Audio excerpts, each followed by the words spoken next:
Okay, 14, fx is 5x plus 2, find f negative 1. F inverse, this means inverse.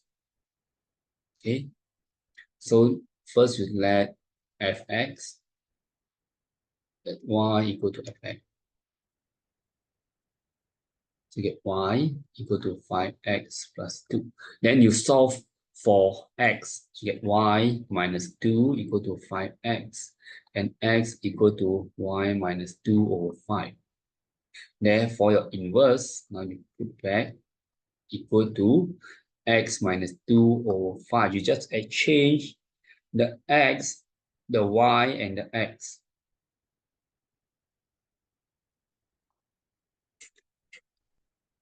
So remember, practice is the key, and good luck with your study. If this is your first time, so do subscribe for more tricks and step-by-step solution as well as answering strategies. I'll see you again. Bye-bye.